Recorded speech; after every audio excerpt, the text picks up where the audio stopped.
Wake up, motherfucker. Yo, hello. It's February 2nd. Okay. All right.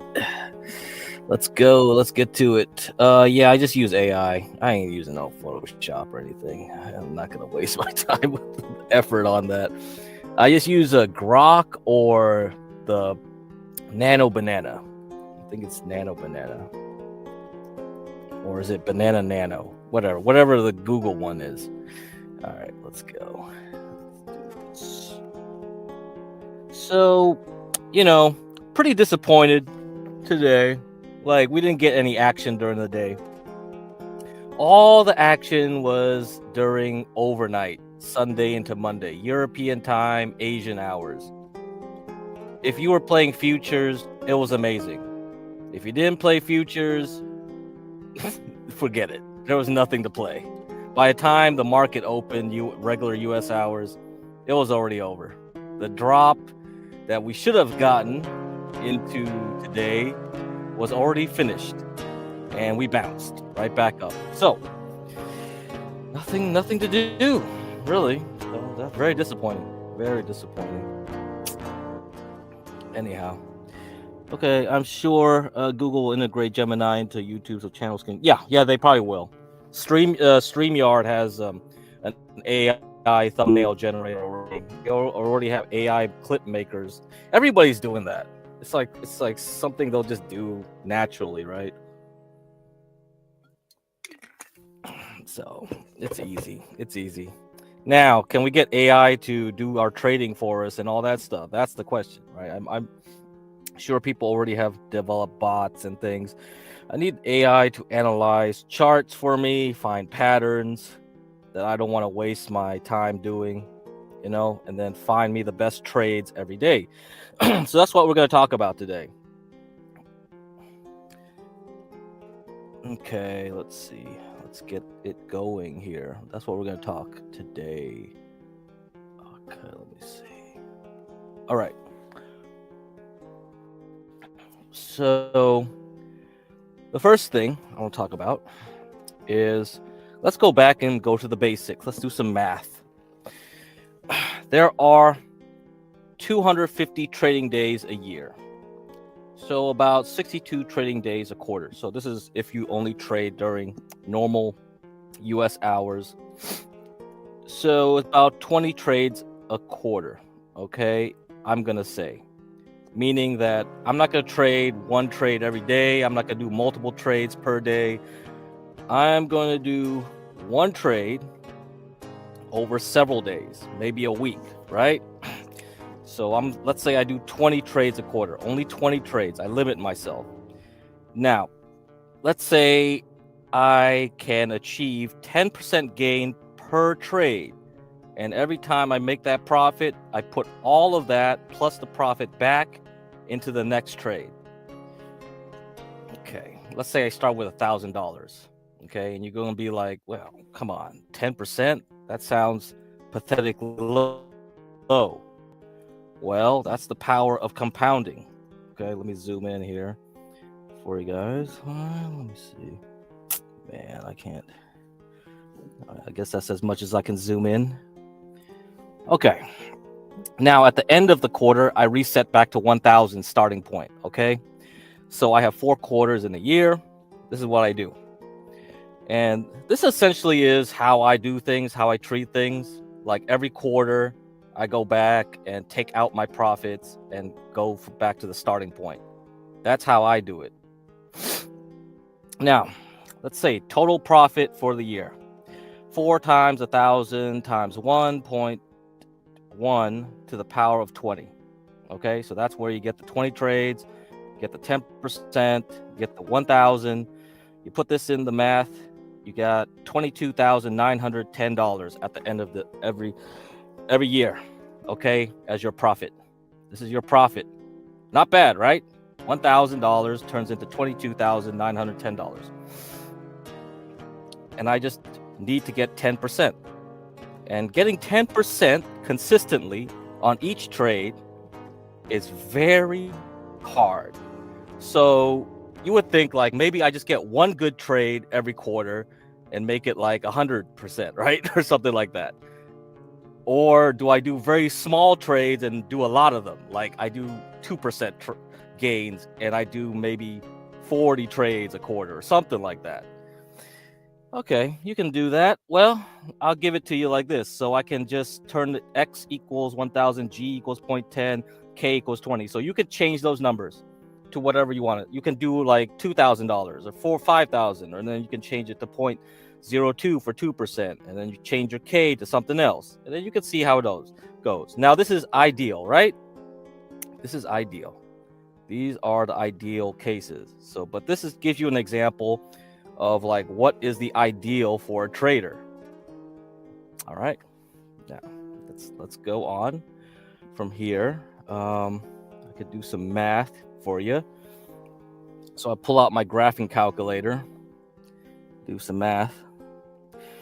Yeah, I need to make money trading, so I'm not. So this is what happens if you quit your job. This is what I did. So in 2018, I retired. I basically said, I ain't doing no more of this bullshit. I am going to learn trading.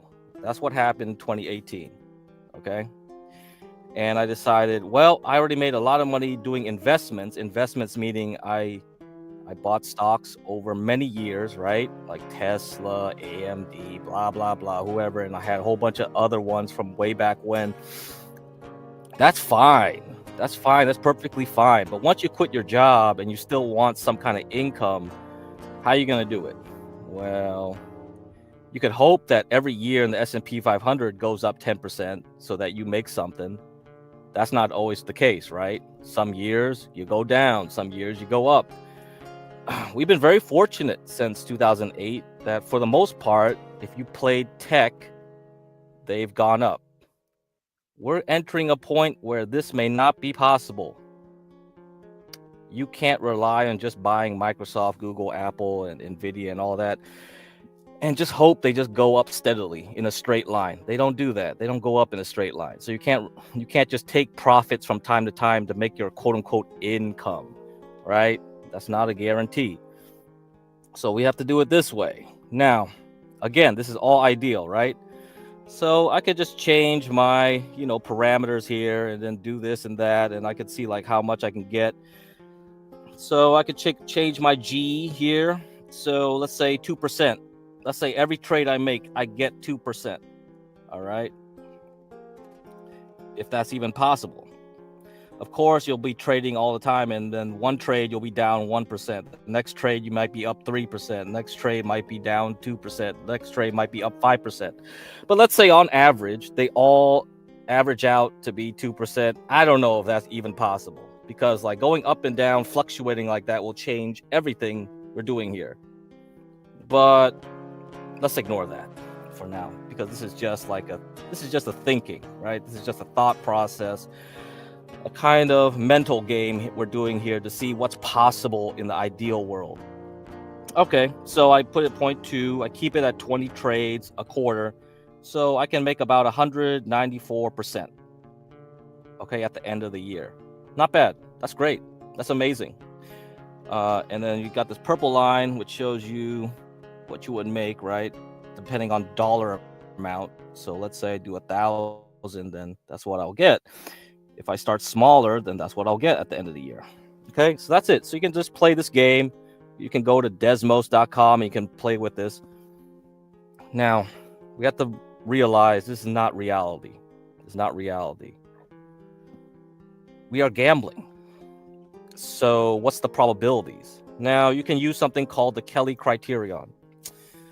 This is used in many places. Gamblers especially will use this concept. And I think there's a lot of articles, papers, academic papers, all kinds of stuff about like what is the correct sizing that I should do my bets. Okay, where I can optimally get a gain towards the end of all my betting. So let's play a game. I have a coin that lands heads 60% of the time and tails 40% of the time. You have $25 and can bet on either side of the coin. Every time you're right, you double your bet. And every time you're wrong, you lose it. What would your betting strategy be? Try your luck. Okay, so should I go all in and see if I can get up there fast enough, or is this stupid? You probably already know this is stupid. So based on the fact that it's 40%, 60%, what's the ideal case then? What should I do? Should I set it at $5? I don't know. All right, let's set it at $2 or something like that. Around $2, huh? $2.16. Let's go. Let's bet heads over and over again. So this is my game plan. I'm never gonna bet tails. I'm just gonna keep betting heads and see how it goes. Oh shit, I lost. Damn. So how long will I get a profit here? How long will it take?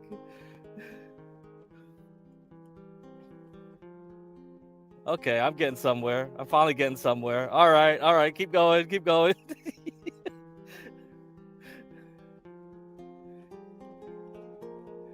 All right, I think you get the idea, right? I think you get the idea. Because let's say I do this instead. I bet bigger. I bet $15 or something around here. All right, let's see. Heads. Shit, I lost. Oh, see? This is why I said, like, well, how much percent will I get every trade? You know, you guys always like kind of always want these big bets, and I get like 1,000%. Yeah, let's do that. I go play options and I get 1,000% gains each time. No, this is how you blow up your account. That's how you blow up your account, thinking like that.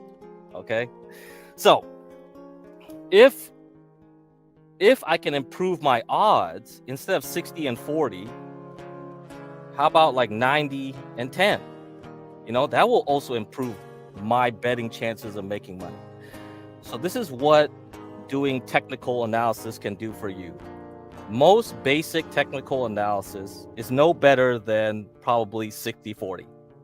Like, I see a pattern, I see like, oh yeah, okay, this pattern appears this way, so that means the stock will do such and such. But that's not a 100% guarantee. Not at all. So just like last week, I saw that bar on gold and silver.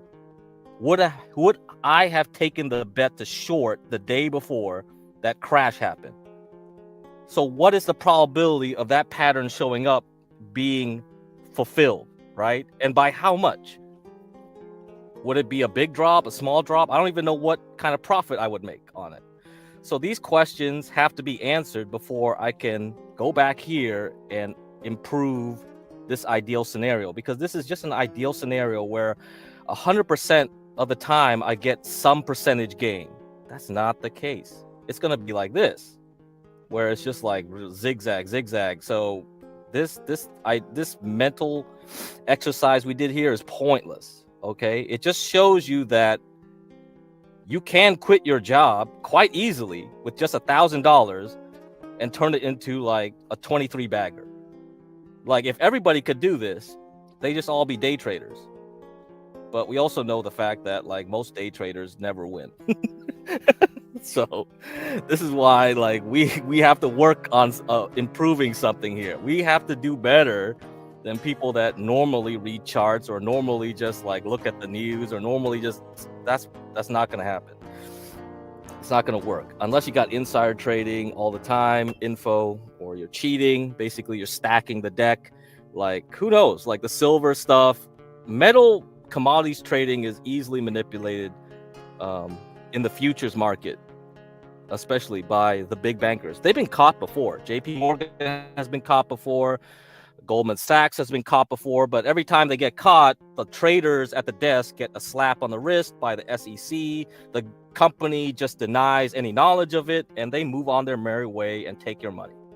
That's how the game is played. All right. You either say like, well, if it's rigged, why do I bother playing it? It doesn't matter if it's rigged or not. The odds of me making money in the stock market is still way better. Way better than the casino. Casino, they stack it immediately and tell you exactly what's going to happen. You're going to lose if you keep staying in the casino. But in the stock market, there's a chance a little guy like you and me can make it, because it's designed to go up. So as long as you know that fact and you know certain other things, you just need to beat the stupid bear. You don't need to beat everyone. I'm not going to beat Goldman Sachs. I'm not going to beat JP Morgan. I'm not going to beat Druckenmiller, Soros. I'm not going to beat any of those guys. But I just need to beat the mom and pop. I just need to beat the dumbass on the street. Like, in general, those guys will lose and you can grab their money. That's basically it, because it's just a game. All right. And all you got to do is be smarter than the average bear. As long as you're smarter than the average bear, you can make money. All right, that's it. Not saying I quit, saying AI might roast it. Yeah, AI will roast it. AI is probably going to roast it. And those big guys already have AI probably in the models. So that's why you have to have a better model than they do. So even though they have AI, if their model is not as good as your model, that's all you need. So what are the models we're using? We're using cycles. We're using these and that. This is why it's important to have these things, because this gives you an advantage. All right. Advantage that most people don't have. Let's see. Blah, blah, blah, blah, blah, blah, blah, blah, blah, blah, blah. Man, I got to go find all this shit again. All right. Hold on. I got to go find some other shits here. Let me see. Okay, I got some screenshots I'm going to share with you guys. If I can find them.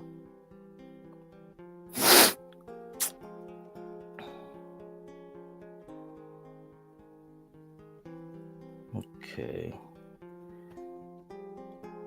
All right.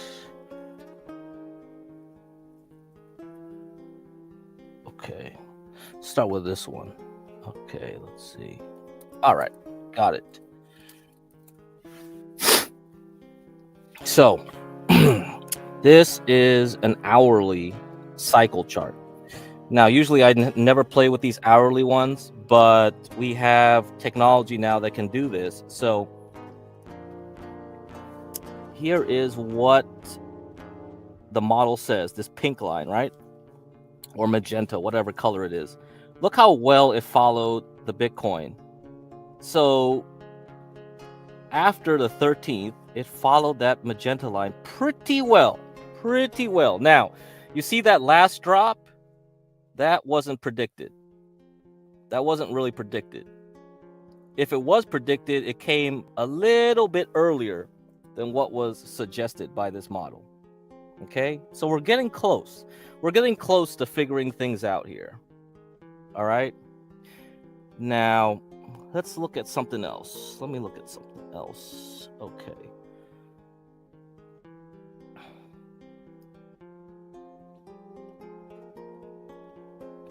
Let's see. Okay. Get this one. All right. So, this is what was happening Sunday night. All right. Now, this is what the updated model looks like. It said we should be going up until the 8th. Now, will the next week follow this model? Yes, it is always changing. That is true. That is why it's not going to be fixed. But it gave us a better opportunity of figuring things out than those other guys. You are now smarter than the average bear. You see?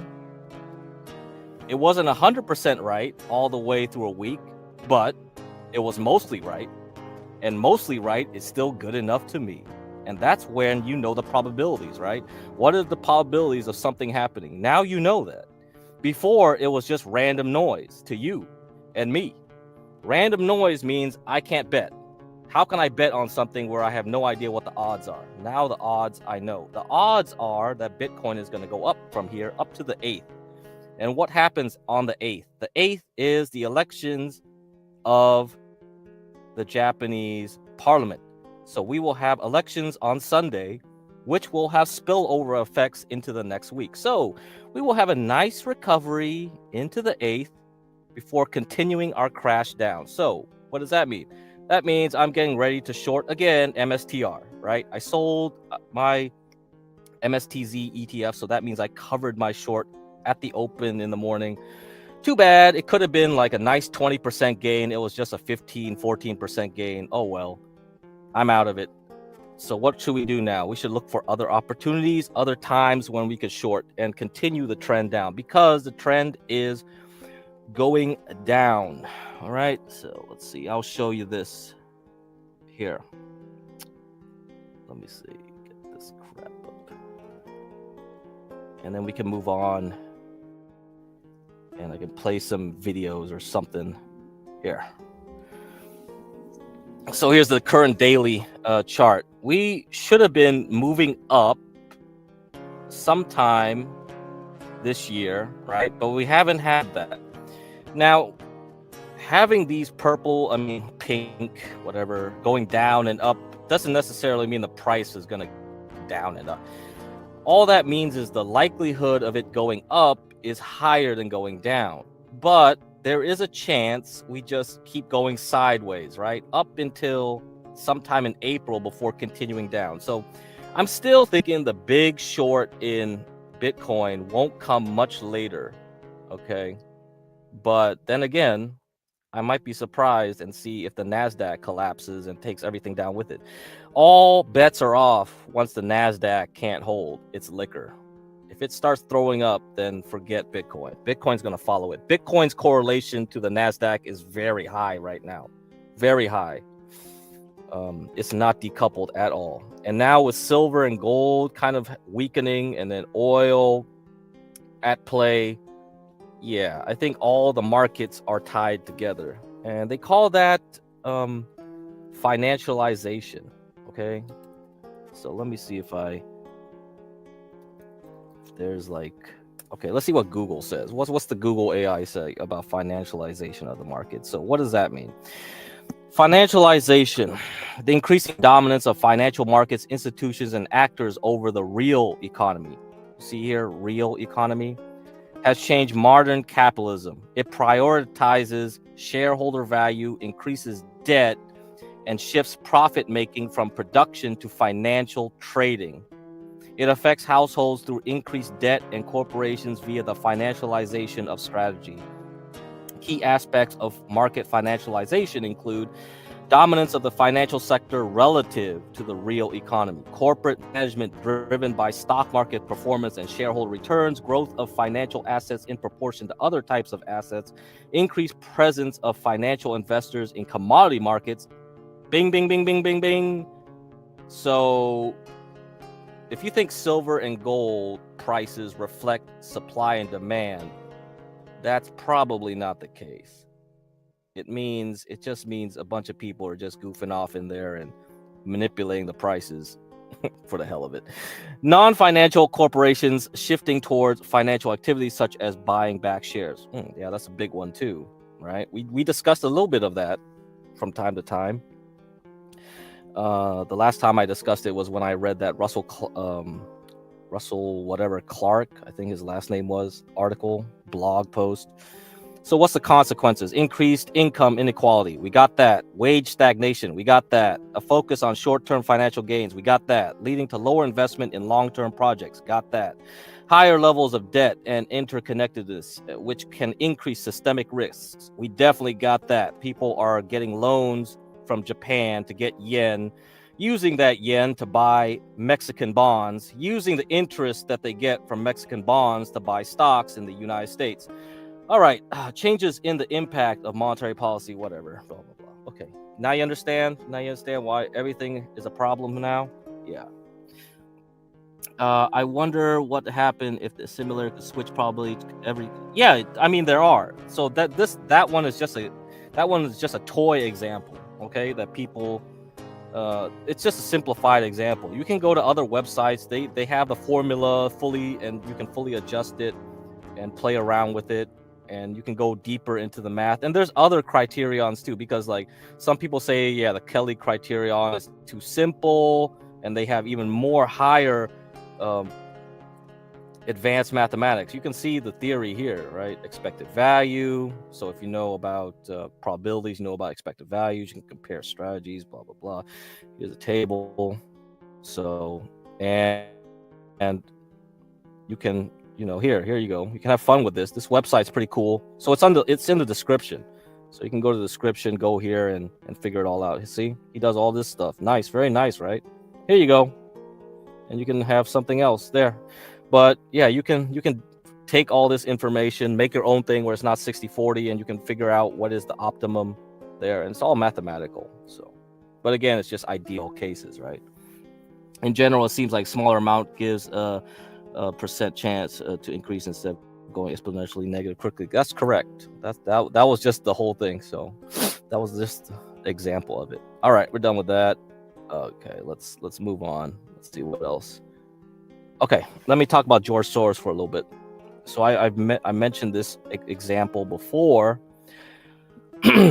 George Soros's theory of reflexivity, okay, is based on the idea that investors base their decisions on their perceptions of reality rather than reality itself. Okay, I hope you get that. This feedback loop between expectations and economic fundamentals can cause price changes that substantially and persistently deviate from equilibrium prices. So if you look at this chart, what does this remind you of? That's called a bubble. So that's why bubbles are the best time to make money, because everyone's a moron and you rely on that to make a lot of money. This is what George Soros loves to see.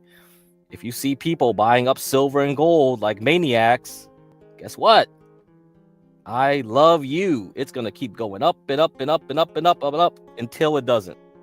That's the problem. Soros believes that reflexivity contradicts most of mainstream economic theory and can significantly shift our understanding of economics under modern economic models. He explains that if investors believe that markets are efficient, that belief will change the way they invest, and that in turn will change the nature of the markets they are observing. Soros views the global financial crisis as an illustration of that theory. Okay, so if you believe in fundamentals and efficient market, then the stock price should match the earnings per share. Obviously, it doesn't work that way in reality, right? Otherwise, we wouldn't see crazy prices like SanDisk and whatever. Let's look at some stocks here. Small and mid-cap speculative AI. So which stocks have been doing well since the start of the year? APLD up 40.92%, an AI stock. IREN, a Bitcoin mining turned into an AI stock, up 40.53%. CoreWeave, another type of AI stock that's related to data centers, 24.2%. HUT, this is what I was in, up 22.29%. On and on and on. So, does it deserve that kind of gain in 1 month? It's just been a month for the year, so should it be up 40%? I don't know. But I bet you this is what it is. It's just reflexivity. People just love AI and they believe the theory, right? They believe the story. So they expect it to always go up, and therefore they will keep buying it up. Yeah. All right. Let me do this for you guys. Let me do an example. Okay, let me do an example here. Let's look at stocks and how they perform versus the S&P 500. So I'm using this scanner to look for stocks that can beat the S&P 500 so far, that have good runs. So I'm doing a performance scan here. So I'm going to look for charts that show good performance. So does this look familiar? Does SanDisk look familiar? So flash memory prices have been going up. This one is beating the S&P 500 by 44%. Okay. So here you go. This is a bubble or not? I don't know. It just had earnings. Seems like it wants to keep the price up that high. So today it was up 15%. On Friday, when it had earnings, it was up 15%, and it went all the way down and lost it all. Then on Monday, it just went back up 15%. After all that bloody red noise on Sunday night, it was over. By the time the market opened, everything was fine. Everything was fine. No attack on Iran. No issues. Nothing. Trump didn't say anything crazier. No, nobody cared. Oh, government shutdown, whatever. Done. So it was just noise. And you can trade noise if you can. So that's one thing. What's the next one's up? Pretty familiar names. You got Micron here. This is like a 2x leverage of Micron. So it's just basically Micron times 2.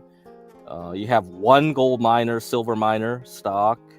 Viavi, I know what this was before. It wasn't a good stock before, but this last year has been doing quite well. So I'm sure it has something to do with AI. They probably said something about AI and pumped it up. Very few other things that look familiar to me. Okay. Old Royal Caribbean, right? Royal Caribbean. This one is doing quite well. So I mentioned that last week. Another gold miner, I think, or something like that. Western Digital, Memory. Anything else familiar? Oh, yeah, I mentioned KC. I remember that, right? Chinese cloud computing stock, which I have no clue what they actually do. Texas Instruments. Okay, we know that. Nothing else. Got Brazilian Petro. Oh, this one's doing good. Shit, it's up 50% this year. Wow. Oh, Brazilian oil. So yeah, there's some energy stocks here that we have to look at. We got Lumentum. They'll report earnings. So optical. GameStop. I think there was some news about GameStop. I don't know if it's gonna really do anything this year. Okay, yeah, another memory company. This blah blah blah blah blah. All right.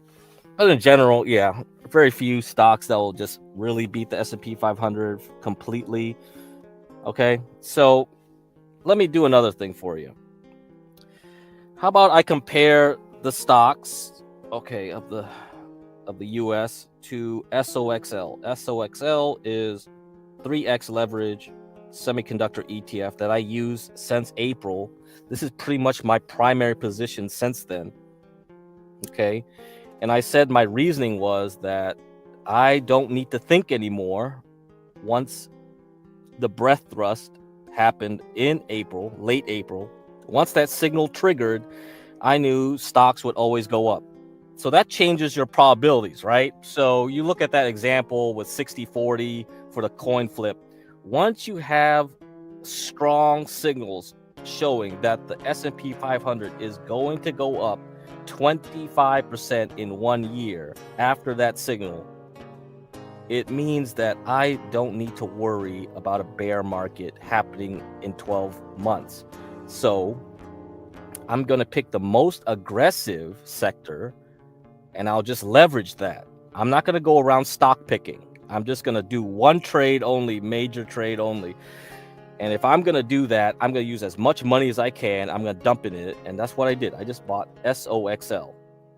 Okay. And I kept buying it as it went up until October. Then I started selling bit by bit by bit by bit until last week, where I sold most of the last remaining chunk. And now I'm just waiting for the time to short this guy all the way back down to where it was probably in June or something.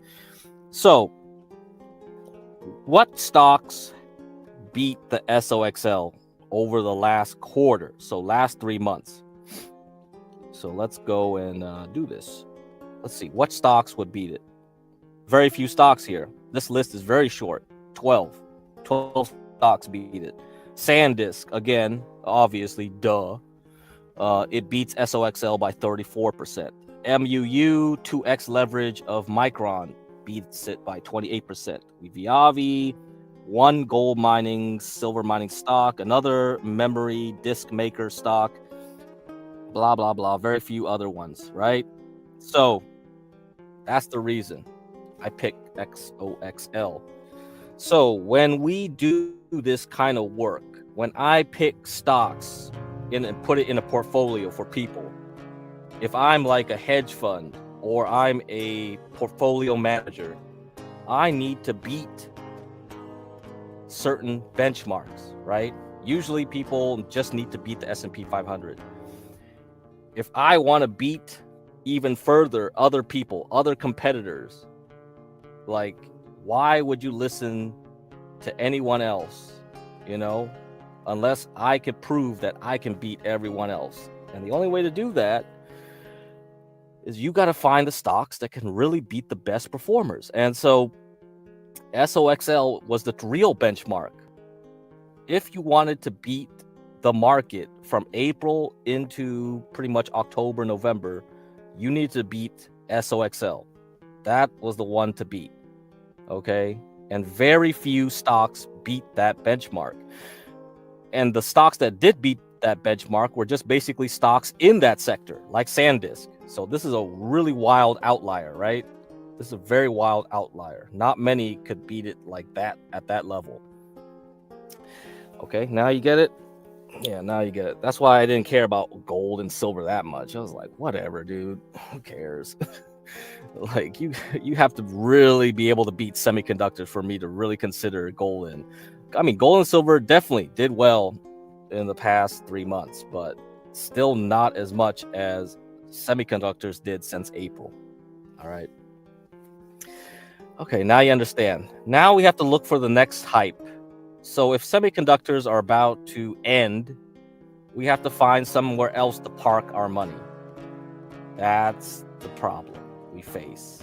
We always have to rotate our money around and around. We don't keep it at the same spot. We have to find a new opportunity. Are those all still investing in or too late? Yeah, probably too late, bro. We're going to small caps. Small caps is next. Oil is next. That's where we're going next. So that's what the whole topic is today. Where are we going? So we're always rotating to find something new. So now that we know who our next Fed chair is, let's get to it. Let's see what these articles say. Oh, actually, the thumbnail I have for the AI that I made. I'm going to talk about 1966 for a bit here. So, Chinese Lunar New Year will be in a few weeks. All right, in a couple weeks. And it is the year of the horse. And it's the year of the fire horse, actually. So it's a fire horse, not any horse. It's a fire horse. And the last time we had a fire horse was in 1966. So there was a bear market in 1966. Now, does that mean okay, I believe in some astrology here, whatever? Well, I mean, I do believe in cycles. There are cycles. There definitely are cycles. Now, does the 12-year lunar cycle align with anything in reality? That's the question you got to ask. I don't know if looking at the planet Jupiter and seeing where Jupiter is in along the zodiac will tell you anything. That's where you get your 12 years from. 12 years is when you look at Jupiter and it goes around the sky. All right, let me get my battery here going. Okay. All right, let's read this article. A bear market is defined as an index dropping at least 20% from some previous high.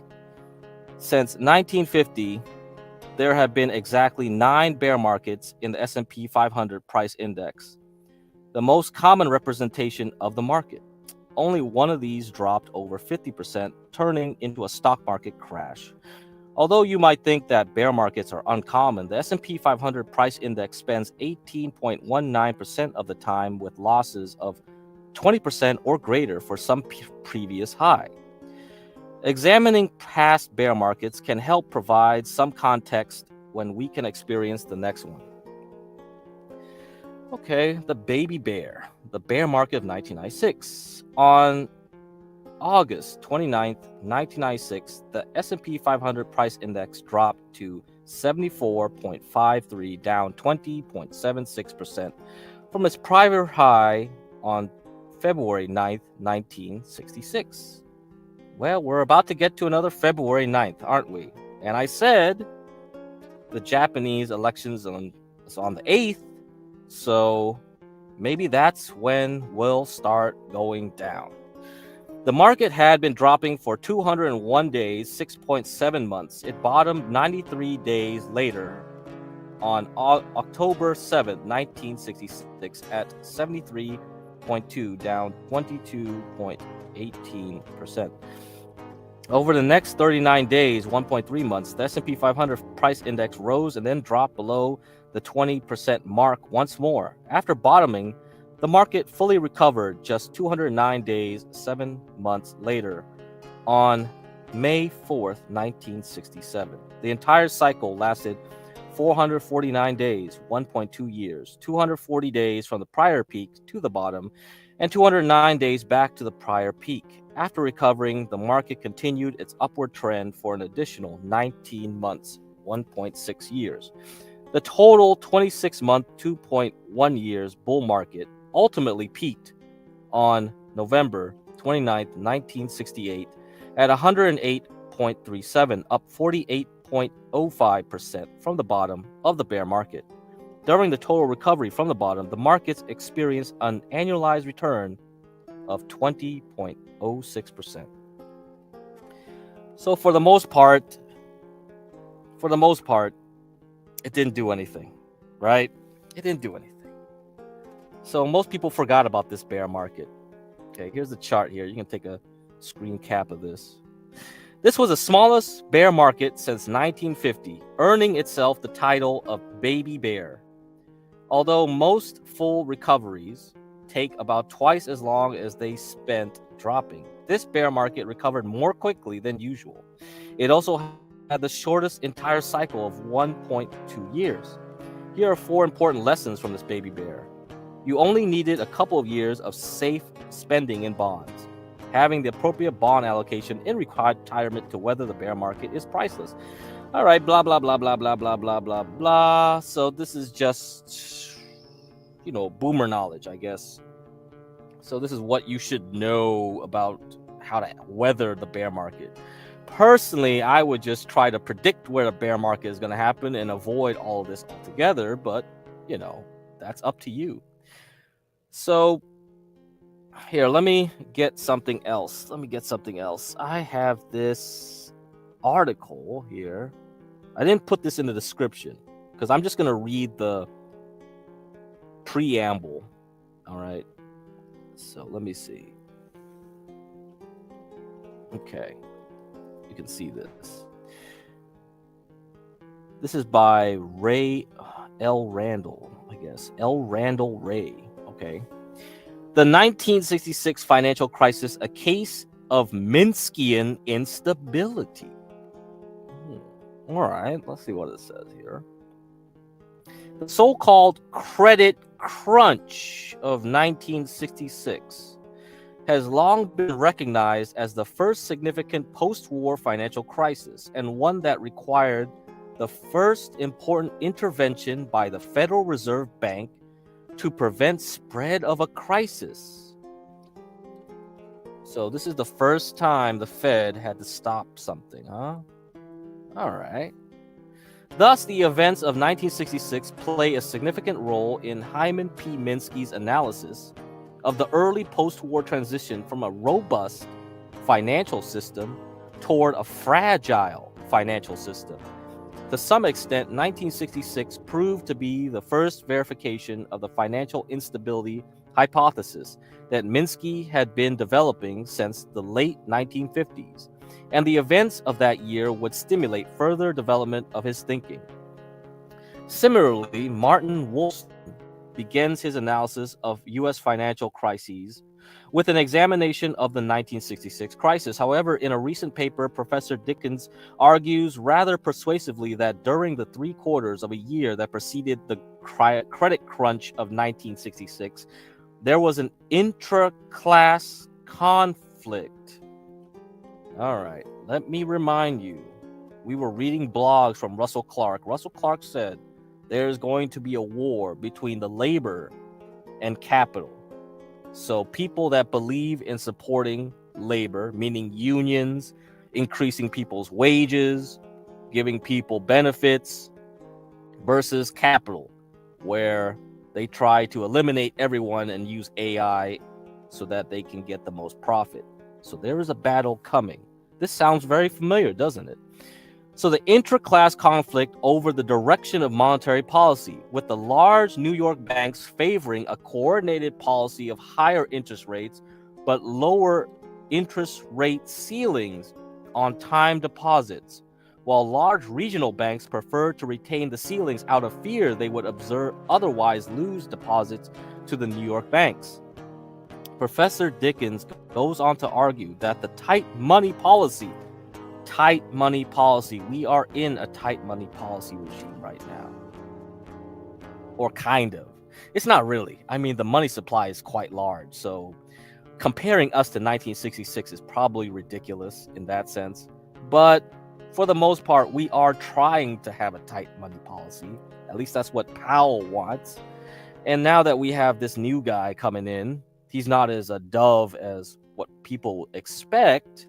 We might still have a tight money policy. Okay. So Professor Dickens goes on to argue that tight money policy was adopted as an alternative to incomes policy as a means of fighting inflation, representing a victory of Wall Street over the administration. Interesting, right? Trump wants to have loose policy. Wall Street wants tight policy. Sounds familiar. And by implication of capital over labor, by confirming the independence of the Federal Reserve. Sounds familiar again. We are having a battle over the independence of the Federal Reserve. To place price stability over full employment as the top priority. All right. That's all you need to see. The Federal Reserve has two main mandates: price stability and full employment. However, if those two priorities go in conflict, you cannot have price stability and full employment at once. We have an issue. We had this issue in 2019. Trump told Powell to lower interest rates, and Powell said no for the same reasons. All right. Actually, the Federal Reserve was quite surprised at that time and could not believe that unemployment kept going down. They didn't believe it. So Trump was right, and the Fed was wrong at that point. And that's what led to the correction in 2018, late 2018, and then the crazy movements going into COVID. Okay, so there is a lot of stuff that happened between 2018 going into COVID. And that's why I don't believe COVID was actually a legitimate reason to shut down things, because it just gave an excuse to reset the computer. Because the Fed couldn't fix the issue and lower the unemployment while raising interest rates, they had to stop raising interest rates. And the only way to get interest rates back up to normal was doing something drastic and killing off the supply side, which the Fed cannot do, but the world can help do, is what reset the system back so that we can keep the bubble going for another few years, which we are doing right now. So anyway, you can probably read this somewhere. I don't know. So this is a working paper number 262, The 1966 Financial Crisis, A Case of Minskian Instability by L. Randall Ray, the Jerome Levy Economics Institute. Whatever. You can go on Google and find this thing. All right. Okay. Anything else I got to read here? I think we got a lot of other articles to read. Let's get to it. All right, let me change the music.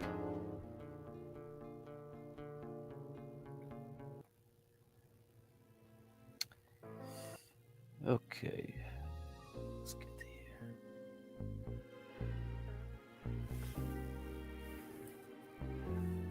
Trump jokes about suing Warsh if he doesn't lower interest rates. President later says he didn't extract any concessions from the Fed nominee. So he made a joke over the weekend. President Trump joked during a speech Saturday night that he would sue Kevin Warsh, his nominee to chair the Federal Reserve, if he didn't lower interest rates. Trump was the featured speaker at the Alfalfa Club's annual black tie dinner and presented a roast-style speech at the closed-door event. Trump told the group of business leaders and Washington elite that he picked Warsh because he seemed straight from central casting, according to people in the room. Asked about those comments aboard Air Force One later Saturday evening, Trump said, "It's a roast." He said he didn't extract any commitments from Warsh for the nomination. "I could have done that, I guess, if I wanted, but I didn't." Okay, whether that's a joke or not, you can figure that out. What other things happened over the weekend? OPEC Plus met and said no changes. OPEC Plus holds output steady through March despite rising political tensions. OPEC Plus has confirmed it will keep oil production unchanged in March, extending a 3-month supply freeze even as crude prices climb to their highest level in 4 months.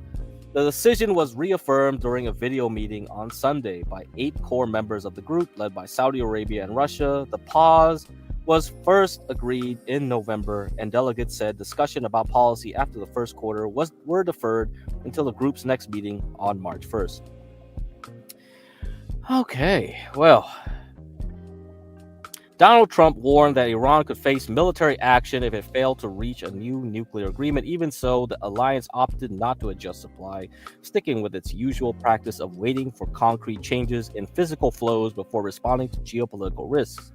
In theory, key OPEC Plus producers still have around 1.2 million barrels a day of output that has been kept offline since 2023. Saudi Arabia and some partners, including the United Arab Emirates, have signaled interest in gradually restoring production, though market conditions may complicate that path. The International Energy Agency expects global oil markets to tip into oversupply as demand growth slows and output continues to rise in non-OPEC producers such as the United States, Brazil, Canada, and Guyana. Several major banks have warned that additional OPEC plus restraint could be needed to prevent prices from sliding. All right, I think that's it. So, yeah, oil went back down over the weekend a bit. So I'm going to look for things to buy. Looks like it's time to look for things to buy. It's time to shop. It's time to shop. Here's another piece of news for Warsh. Goodbye to the Fed put. Wedbush warns of market jitters under a Warsh-led Fed. U.S. equities could face a choppy stretch in the months ahead as investors brace for a potential overhaul of Federal Reserve policy under Kevin Warsh, according to a strategy note from Wedbush Securities. In a February 1st report titled Goodbye Fed Put, Wedbush analyst Sam Basham said President Trump's choice of Warsh at the next Fed chair is likely to unsettle markets in the near term before clarity improves later in the year. No shit. The firm expects volatility to persist until Warsh formally takes the helm in May. Isn't that what I said back in the start of the year? As investors begin to price in what it sees as a decisive break from the Powell-era playbook. Wedbush argues that a Warsh-led Fed could shift its focus away from interest rates toward the size of the central bank's balance sheet, under what the firm calls practical monetarism. The Fed would target money supply rather than the policy rate as its main inflation-fighting tool, draining liquidity through quantitative tightening and shrinking the roughly $6.5 trillion balance sheet. Well, we tried that before, and guess what? The market did not like it. So look up 2018 to 2019. Look at how those markets reacted to such a move, and you'll see what happens. All right, anything else here? Blah, blah, blah. Nothing. Okay, let's move on. All right, this one's interesting. Big investors brace for inflation comeback as rate cut bets look risky. All right, let's see. Some of the world's largest asset managers are repositioning portfolios to guard against a renewed burst of inflation, even as broader markets remain confident that price pressures are contained. Bloomberg News reported Sunday BlackRock has increased short positions in long-dated U.S. Treasuries and UK gilts. That's the UK bond, sovereign bond market. Betting yields could rise if expected rate cuts are delayed. Bridgewater Associates is leaning towards equities over bonds, while Pacific Investment Management Company is favoring inflation-linked treasuries as a hedge. Market signals back up their caution. U.S. inflation break-evens have jumped to multi-month highs, and inflation swaps are pointing to stronger price pressures ahead. Many investors worry that a resilient U.S. economy, higher commodity prices, heavy government borrowing, and surging AI investment could reignite inflation, especially if Kevin Warsh pushes the Federal Reserve towards faster or deeper rate cuts. Some strategists argue an inflationary boom is still underpriced, a scenario that could keep the Fed sidelined early in the year and force markets to price in rate hikes later. That outlook would complicate the start of Warsh's tenure if confirmed, given his reputation as an inflation hawk and political pressure for lower rates. Oh, well, that sounds like 1966, right? Here we go. 1966 is coming. So, yeah, history doesn't rhyme. Doesn't repeat, but it does rhyme. So that's the cliche, right? That's the cliche people say. So we'll see how much of 1966 we are going to see. Anything else here? We read that. All right, here's another one. Xi signals push for yuan reserve status as Beijing eyes bigger role in global finance. Oh boy, here we are. Here's comes China. Xi Jinping has laid out an explicit goal for China's currency, urging that the renminbi, that means the people's money, okay, that's the other name for the yuan, evolve into a widely used international unit that can eventually be held as a reserve currency. In an essay published Saturday in Huixi, the Chinese leader argued that China should build a strong currency that is broadly used across global trade, investment, and foreign exchange markets, and that can ultimately be held by central banks as reserves. Oh, damn. Goodbye dollar. It is almost 100 years since the U.S. became a global power with its reserve currency. So there's 100-year cycles between each reserve currency, and in 20 years we should be over and we're moving on to something else. And is that going to be the Chinese yuan? I don't know. That's another reason to buy up a lot of gold, right? China's been buying up a lot of gold for several years now, and they've been increasing their buying. So they're probably done buying. I don't think anybody wants to buy gold at like 5,000 at this point. So they already bought it at 1,000 or whatever. That's when my mom started buying a bunch of them. So she's already sold most of her stuff out. So we'll buy physical gold some other time. I think we're done here. Blah blah blah blah blah. Okay. Beijing has spent years promoting wider international use of the renminbi. The article is notable because it sets out a clear definition of what that ambition requires. Xi pointed to the need for a more capable People's Bank of China, globally competitive financial institutions, and financial centers with enough depth to attract overseas capital and influence price setting in global markets. All right, anything else here? Some economists see Beijing trying to capitalize on a shifting backdrop in the global order. China's central bank governor Pang Gongsheng has also spoken about a future system where several major currencies share influence. And that's the multipolar world people talking, huh? Even so, the renminbi's role in official reserves remains small. The International Monetary Fund data shows the US dollar still makes up the largest share of global reserves, with the euro second. The renminbi ranks well behind at under 2% in the third quarter of 2025. Well, we'll see how that looks in 2040 and 2045. All right, guys, that's enough of that. All the articles are linked in the description. I think we are going to be done with that. We'll see how it goes. There's this blog post. I don't know if I want to read this today. It's quite long. Maybe I'll save this for tomorrow. So yeah, I'll save that for tomorrow. We got to move on, guys. Okay, let's see here. Oracle's credit default swaps are plummeting as financial plans boost investor confidence. If you remember Oracle, look at Oracle's chart. Oracle's earnings was one reason, or maybe the reason, that the NASDAQ got stuck, okay, at the end of last quarter. So from November into December, NASDAQ went nowhere. pretty much nowhere. And this is one of the reasons. Now, some people say like it was because Oracle's AI growth forecasts were not as expected. They overpromised in the previous earnings, and then this thing made it go down with the semiconductors taking a hit until Micron had earnings. So yeah, NASDAQ got kind of damaged at that point. But I read that Russell Clark article some time ago, and he was saying there was a lot of issues with the credit default swaps of Oracle. So they had, in the debt market, in the bond market, Oracle had some issues here. So today, this morning, they have a new debt plan, okay? And this allowed the credit default swaps to go down. So the CDS dropped 17%. That means it's a good news because people are not buying CDSs. When you have CDSs go up, it means they're buying insurance on the bonds. Basically, they don't trust your bonds anymore. They think your company is going to screw up and not pay interest. So they're going to buy CDSs to protect themselves. So they have no trust in Oracle.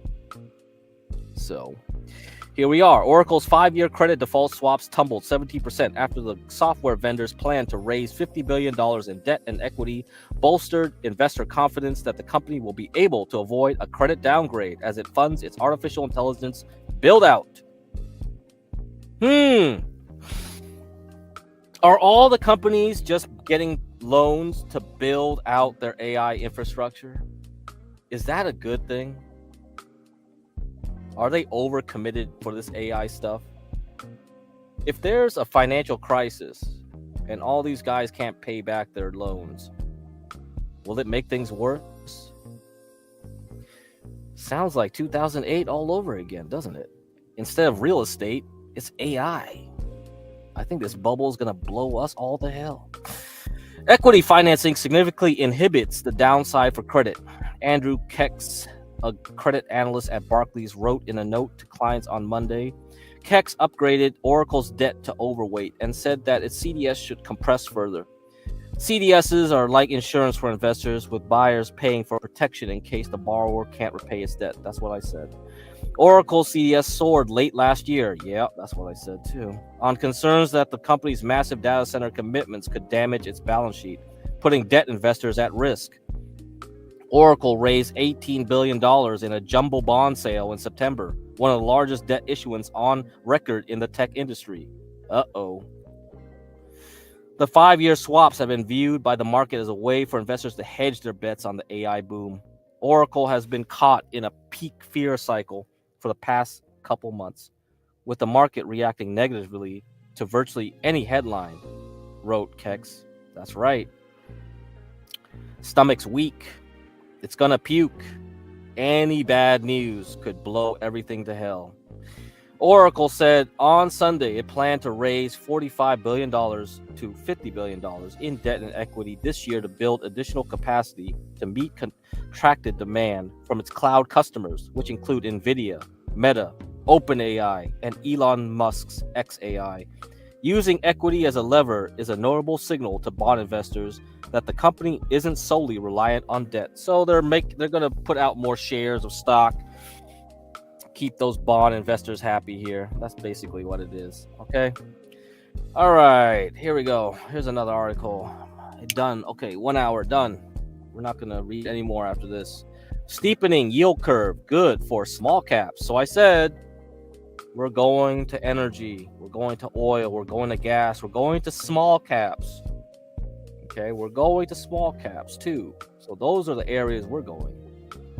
We're leaving the large cap tech stuff. Bye-bye. Now that the Fed has cut short-term rates several times, we are seeing a further steepening of the yield curve. It is tough to portray the entirety of changes in the whole yield curve over time, and so I am summarizing it in this week's chart by showing just the spread between 10-year and 3-month Treasury yields. So that's the black line here. The green line is the relative performance of the Russell 2000, which is a small cap index, over the Russell 1000, a large cap index. So this is the relative performance of small caps over large caps. So small caps did well from 1999 after the dot-com bubble and 2011, the start of the large cap resurgence led by tech companies. Now, the last time we went down in this ratio when large caps dominated small caps was when? During the dot-com bubble. If the AI bubble is just a mirror of the dot-com bubble, then there's a lot of similarities. All right. Here. But of course, we didn't pop that bubble yet. That's the only difference. We didn't pop it. So I think we can ride the small caps before they get really popped. But we'll see. We'll see if how February, March, April, May does, right? The 10-3 spread does a really cool trick, which this week's chart illustrates. Changes in that 10-year to 3 months spread draw us a roadmap for what small cap outperformance or underperformance is going to look like. The green plot in this chart is the relative strength ratio of the Russell 2000 versus the Russell 1000. It is calculated by simply taking the numerical value of the Russell 2000 index and dividing it by the Russell 1000. The line goes up when small caps are outperforming on a relative basis, and it goes downward when the large caps are doing better. And the cool part of this trick is that the green plot makes those movements corresponding to what the 10-3 spread was doing 15 months before. We are getting answers ahead of time. So he pushed this black line up. Okay. So we're using this to predict the future now. All right. So far, this thing in 2026 is pointing up. So small caps are going to do a lot better than large caps. And I think it's true. I saw it. I see the performance since last quarter. I see it improve. It keeps on improving into this year. Okay. Now, they are not perfect answers, though. The nice predictive relationship can break down when the Fed is putting a thumb too heavily on the scale with actions other than interest rate policy. Uh-oh. What did we just read? We read that Warsh does not care about interest rate. He cares about the balance sheet. So, all this hinges on what the Fed does. And I have no clue what he's going to do. All right. Even when he gets in office in May, we probably still don't know what he's going to do until he starts talking. And he's probably not going to start talking in any significant way until June and July. So that's a problem. QE3 in 2013 caused a temporary inversion in the relationship. And 2020, the Fed started QE4 in response to the COVID shutdowns, which also disrupted the nice correlation for a while. The Fed is doing QE5 now, although, we are not supposed to call it that yet. So this is the problem.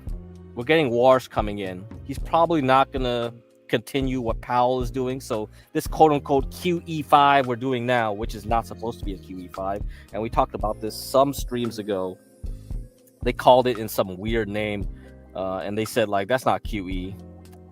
But the magnitude of the Fed's recent purchases is a lot smaller than what we saw in prior rounds of QE, so the potential for skewing the leading indicator is likely much less now.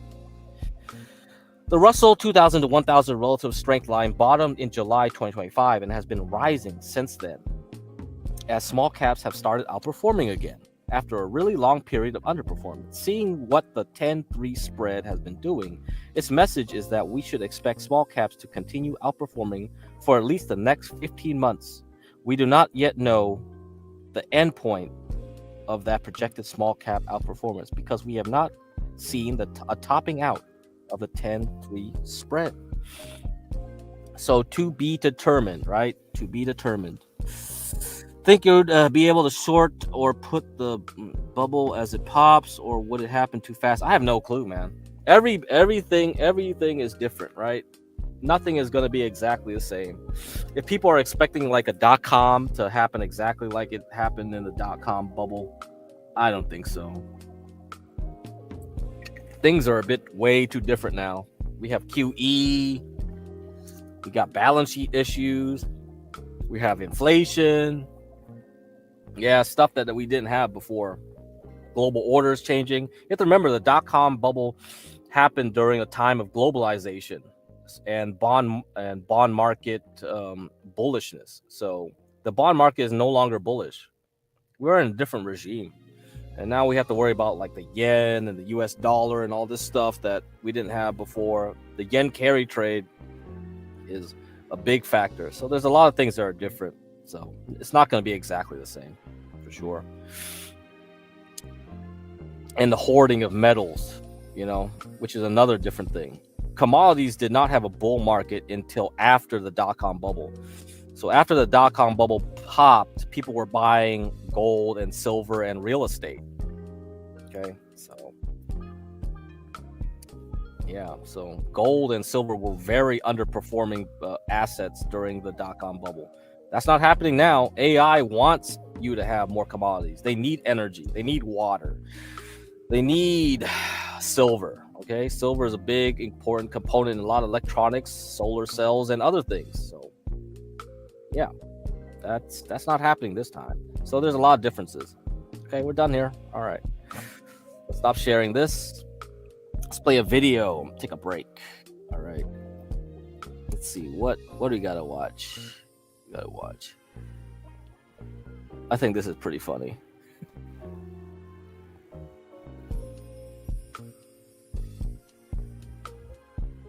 Today, I'm distracted because of this bot. The AI has gone sentient. That's part of the news today. So I'm trying to install one for myself. And I'm trying to use Gemini to tell me how to do it. And I screwed up by saying to use Opus 4.5 instead of Sonnet 3.5, and now it ran out of tokens or something. So yesterday I bought silver. Hey, what a genius. Yesterday I bought silver. Yesterday was the day I decided to go out and buy physical silver, and I actually live streamed it and showed it to people. I could have gotten a lot more silver. Holy crap. Well, at least I think it's going up. No, that's not good. Let's see. Now it says 78 again. How'd that happen? So it's terrible. Terrible day. Oh, and this screen slows down my computer too. 70, is it really 78 again? Is it really? I'd have to check my app. It closed the day a little higher than 78. It says it's at 86 on JM Bullion, so that's positive. And it still says they're selling for $100. So at least it's not the end of the world. I got them for 120. So silver crashed today. I'll tell you guys why. I got to tell you about these robots taking over the world. And once I get it set up, I'm totally distracted because I was spending the whole time before the show trying to set it up, and it sent me one message on Telegram, and then it said something else. So silver closed at 85. Yeah, silver is apparently $86 now. It's because they announced a new secretary. It's because they announced not a secretary, chairman, Fed chair. It's because of the new Fed chair. So we have, I have some news for you guys today. We can talk about whatever. I can check in with the chat and stuff. Too late. You bought at the high. But that's not the worst thing about it. This guy actually sold at the low. He sold like at $33 an ounce, and he bought it back at $120. This is insane. Here's the video. He's out there buying silver the day of the pop. All right, so there's the tour. And I'll show you silver because Pirate Justin wanted to see the silver. So I'll show you guys what the silver looks like. We'll walk that vehicle.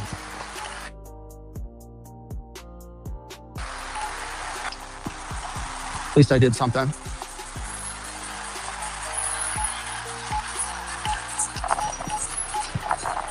Yeah. Yeah, summer it gets pretty packed.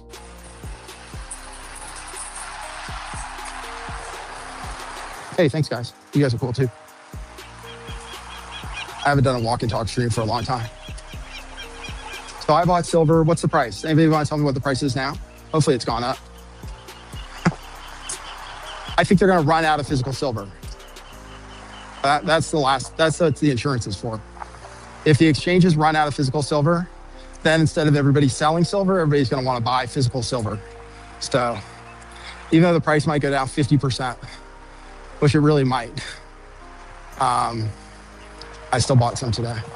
So it was 119 or 117, people say? 118? Everybody's saying something different. So for you, Pirate Bear, you wanted to see what it looks like. So I'll show you what it looks like.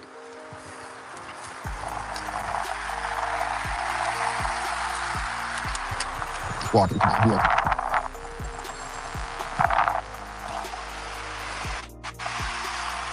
I'll show you my Beanie Baby.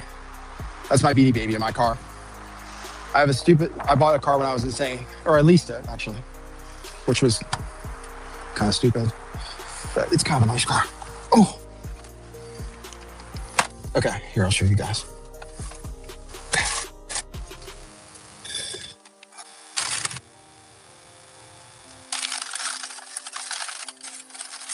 Okay, so I got, for Katie, we got this, which is, this is a silk. Let's see if we can get good lighting on it. Let me take off my glasses so I can see better. So this isn't like a normal wrapper. This is from some kind of company. That's a 2004. It's a beautiful design. And everything has like a special meaning. How many stars and like what the eagle is carrying in each hand and stuff. So I got that. And then I got one. This is called the proof coin, which actually should cost more, but I got it for the same price.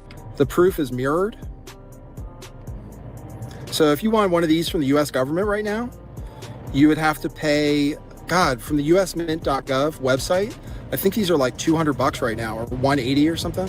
So this is the proof coin, which has a mirrored finish, but I got it for the same price. So that's good. Yeah, see, they're really nice. And then that W there means it was minted at West Point. So we have a number of mints in the country. We have a mint in Denver. We have one in San Francisco. We used to have one near the silver mines in Nevada at, I forget what it's called. If you get Morgan dollars, when you're collecting coins, when they're from different mints,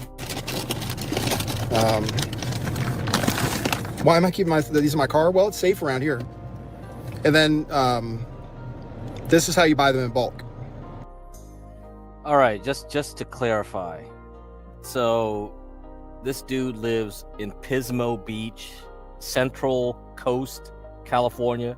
That area is very like low crime, very low crime. So yeah, I guess you could keep your silver in your car, but for real, man, I don't know. That's ridiculous. Yeah, I wouldn't do that. They come in tubes like this. So these hold 20 coins.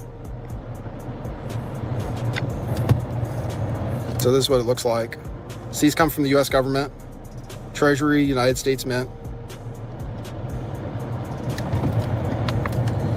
And then you have 20 of these inside. I think I got 2016s or something. This year, 2026, is a special 40th anniversary year. So anyway, that's how they come. So nobody rob me, please. See, the problem with having physical is then you have to insure it and stuff. So I wouldn't want to have more than that, really, because then people will rob you. How much did I spend? I got them for $120 each. So I got them for $120 each, which is crazy because I sold them. Yeah, it's crazy. It's definitely crazy because now we know that was a major top. I sold a bunch of those last spring for about $33 each.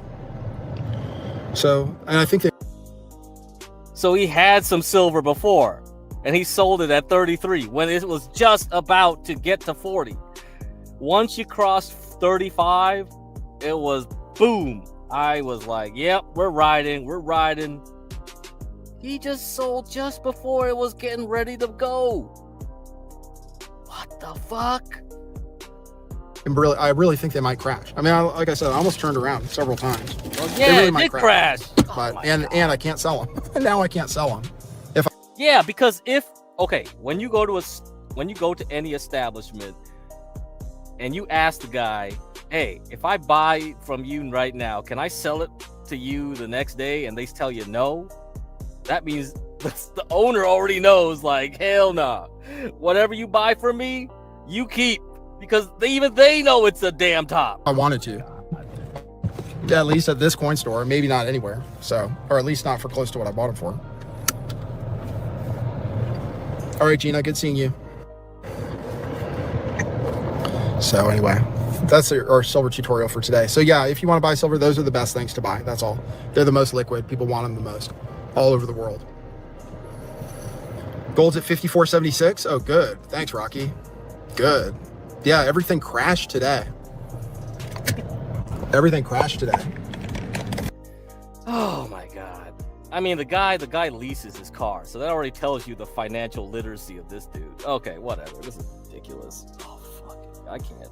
So, like I said, we go back to the beginning of the stream. I said, like, all you gotta do is be smarter than the average bear. You don't need to be the best trader in the world. You don't need to front run JP Morgan and Goldman Sachs. You just need to front run this guy. If you can front run this guy, you'll still make money. You might not make the peak amount of money in the trade, but at least you'll make yourself some money. That's all you got to do. Very simple, right? Should be simple. I mean, I don't know how much I got to laugh at this stuff, but it's like, it happens all the time. Every time there's a cycle, it's always the same. And so this is why reading charts work, is because people's psychology and behaviors never change. Even if I give textbook examples of, like, Sir Isaac Newton buying at the top, like, supposedly the smartest people on earth, they're still governed by the same human emotions of fear and greed as anyone else. And as long as that's still true, reading charts is still useful. That's all you got to figure out. So, yeah, Sir Isaac Newton does a famous one. He bought some stock in some a holding company. I forgot what it was called, but it's a famous chart. Like, his friends were selling on the way up. I mean, his friends were holding. Okay, his friends were holding all the way up to the top. Like, he sold early, and then when he saw his friends still holding and still having that money, and he just got, I guess he just got envious and wanted to get back in. When he got back in, it was at the top. His friends already sold, and then everything crashed right after. So that's a famous example. You just look it up, Isaac Newton, like, stock or whatever. So yeah, the smartest people doesn't necessarily mean like they make the most money. See, there's not a correlation there. There's not really a strong correlation. It's only like, you could say, like, oh well, if you're smart, I guess you're theoretically on average going to make more money because you're going to have some kind of career that will land you a gig that actually makes high income. But as far as like making money, being a business person, whatever, you don't need to have that high IQ, right? I don't know, whatever. So Isaac Newton, stock market bullshit. Yeah, it was called the South Sea Company. The South Sea Company. All right. Here, let me get that for you. I think that's a good example. Yeah, this is a good example. Like, everybody should learn. Guys should learn this stuff. You know, learn from history, please, please, please, please. Here. Isaac Newton famously lost a fortune during the 1720 South Sea Company bubble, a quintessential example of market mania. After initially profiting $7,000, Newton re-entered at the market peak, losing over 20,000 pounds. So 7,000 pounds. Did I say dollar? No, I didn't mean dollar. Roughly $3 million in today's money. He famously noted he could calculate heavenly bodies, but not the madness of people. That's where we're here. We're here to calculate the madness of people. Can we do it?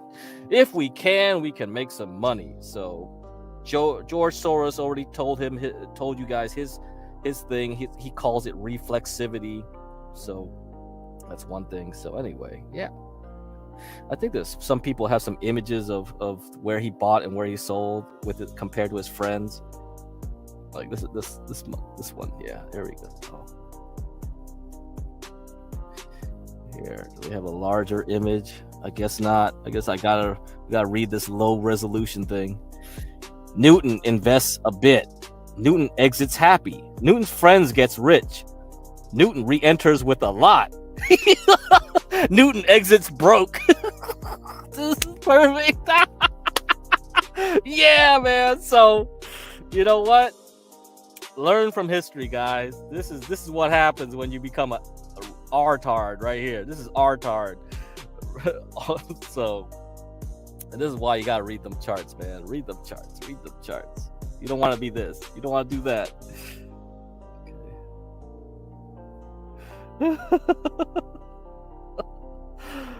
I mean, I don't want to be laughing at people's misfortunes, but it's like it's just such a thing I hear all the time. Every time there's a cycle, you always hear these people have these stories of, or even stories of their dads or grandfathers and whatever. Same thing, like they buy a stock, they get burned, they get mad, and then they never forget that loss or something. It's very psychological. Like you never remember your wins as much, I guess. Like people, when they lose something, they just they really fixate on it.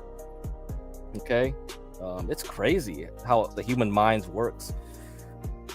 It's like a lot of times it just goes against you. You just do things that are not good for you at all, and you keep doing it. It's crazy. It really is crazy. That's why you gotta listen to Universal Jones. If he's doing a lot of streams about psychology, definitely something to think about. But I think that field's kind of like pretty hard. There's a lot of factors goes into people's minds, so trying to figure it all out, it's tough. Okay, time to look at some real charts. Let's go. Let's see. Let's get this thing going.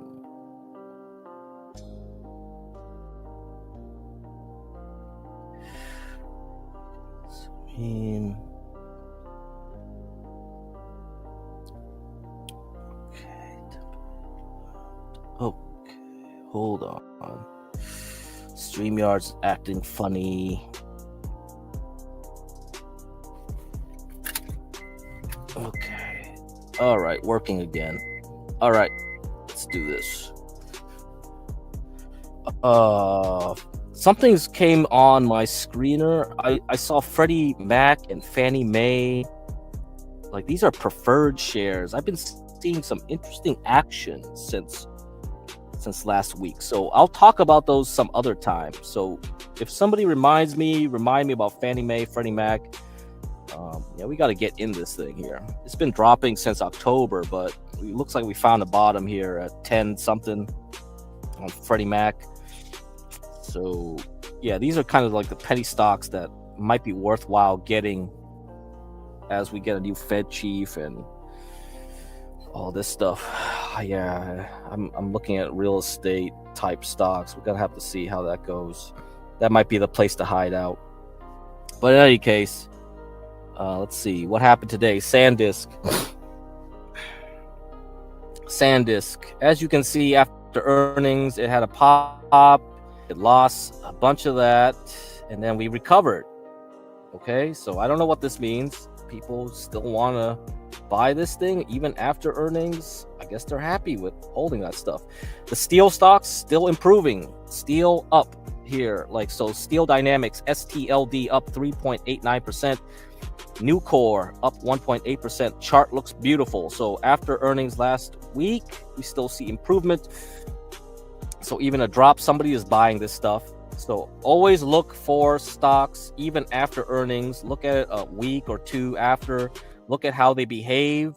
It tells you a lot about how it's going to keep going until next quarter. So I think gotta keep looking at steel. Now, looking at aluminum here, still dropping down a bit. So this probably means that there is no war. So if we all thought that Iran was going to get hit, I assume that for real, like a serious conflict was going to heat up after, then this would have kept going up, right? But this hasn't been going up since mid-January. So that means I think we're fine. I don't think anything about war is going to happen. So that's good for oil for now. So if oil drops back somehow below a little bit this week, then I'll be on the eye out of buying some oil companies. I'll also be looking to buy the oil leverage ETF if we hit a good spot. So UwU, OILU, is the leverage 3x ETF for oil production, exploration, natural gas production, exploration type companies. So all together in one ETF and leveraged up. So the UwU might be my new SOXL from last year. So this might be where I'm really going to park most of my money if I see oil in a trend. We have to see it in a trend first. I don't think I want to be jumping in unless I know this thing is ready to start moving in a straight line.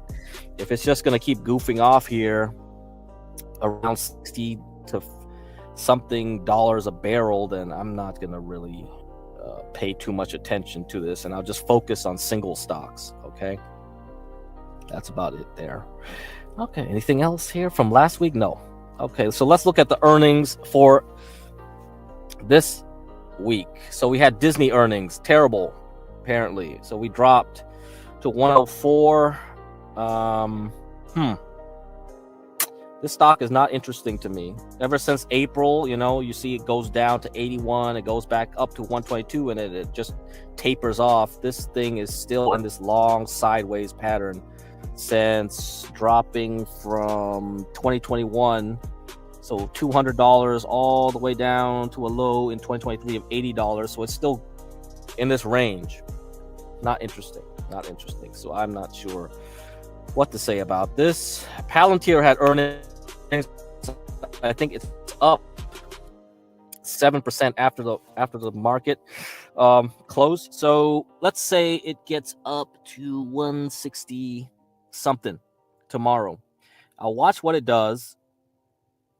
If it starts rolling over, like it's just going back towards 155, I might just re-enter my short here. Okay, so this still looks like a good short. I don't think this pop is going to last. It's not going to be able to get to 170 or whatever. NXPI reported earnings, so that's one semiconductor. It was down. Teradyne, kind of a semiconductor company. It does semiconductor testing. It has some robotics and AI. It did well. It's up 20% after the market. So this trend, this is one of the stronger stocks in the semiconductor area, is probably going to continue. Fabrinet, an optical company, down as well. So this one's down. So I don't know how that's going to fare for Lumentum. Lumentum will be the big optical company reporting to this week alongside Coherent. So LITE and COHR. So talking about stories, I had a friend who had a family member have a lot of money in Lumentum, and it crashed on him, and he hated this stock ever since, and he never wanted to get back into it. So,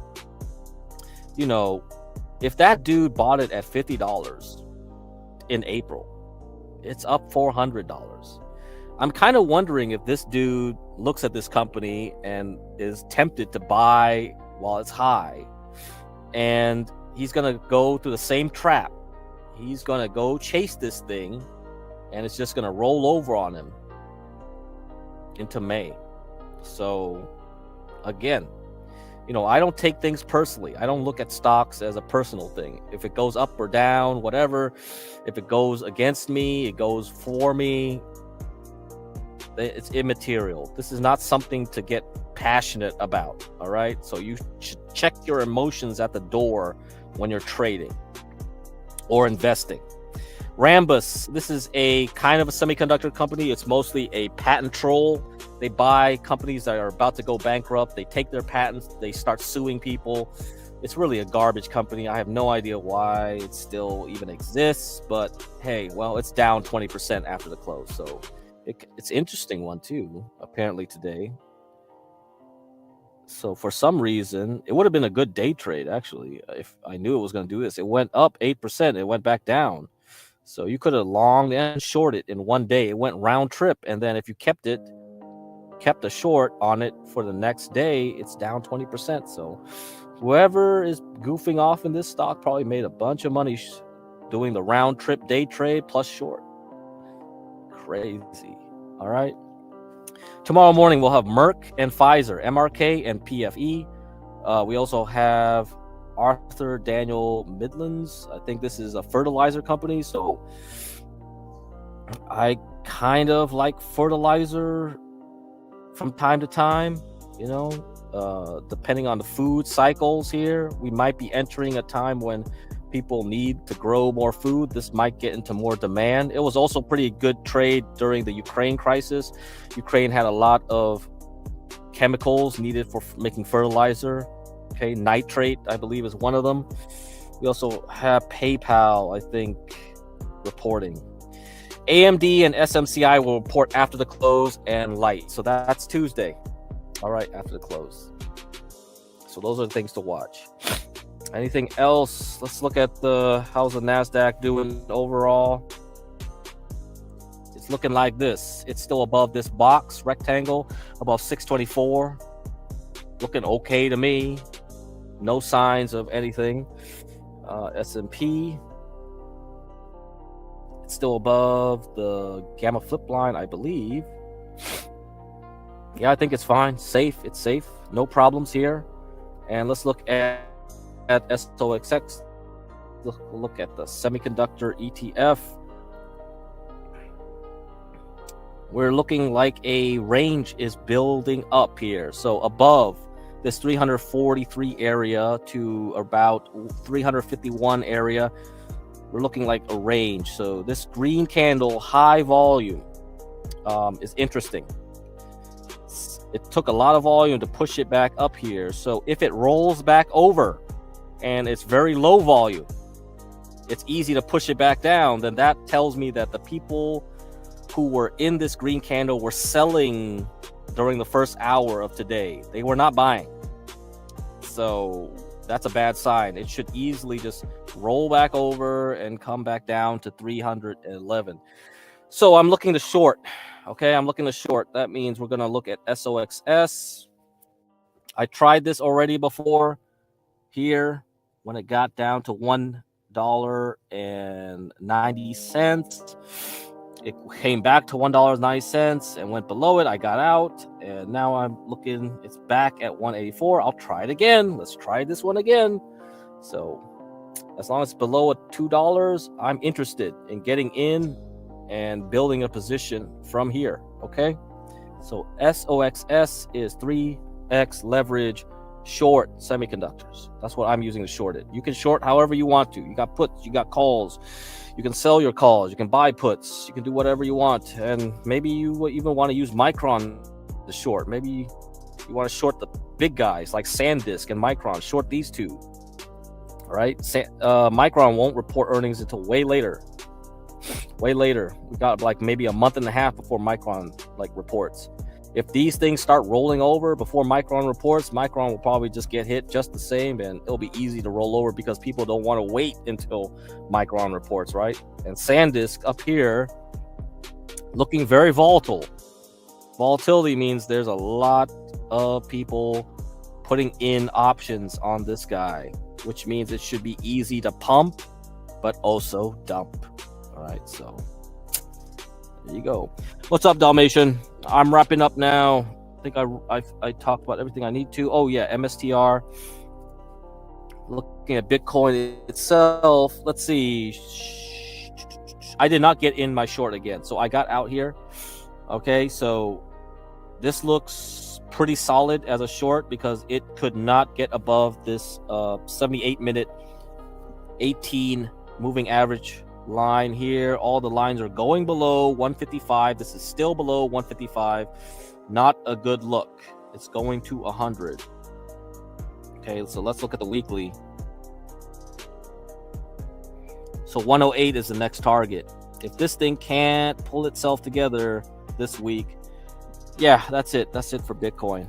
So like I said, probably Friday will be the last chance, right? Up until Friday, and then something happens in Japan on the elections, and then Monday we'll have a bad Monday. And that's probably what's going to happen, maybe. So this is pretty weak. This is a natural area where it stopped going down on Sunday right here. You see, this candle, weekly candle back in April.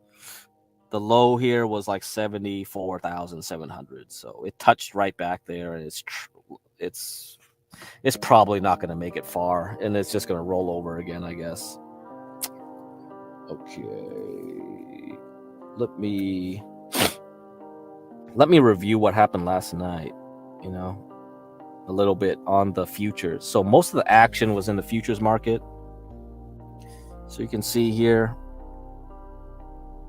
let's see, going into Sunday, Monday.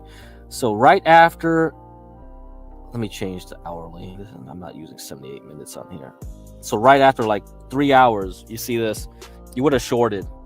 Couldn't hold like the 6,900 area. It tried to for first 2 hours, then the third hour it pulled right back down.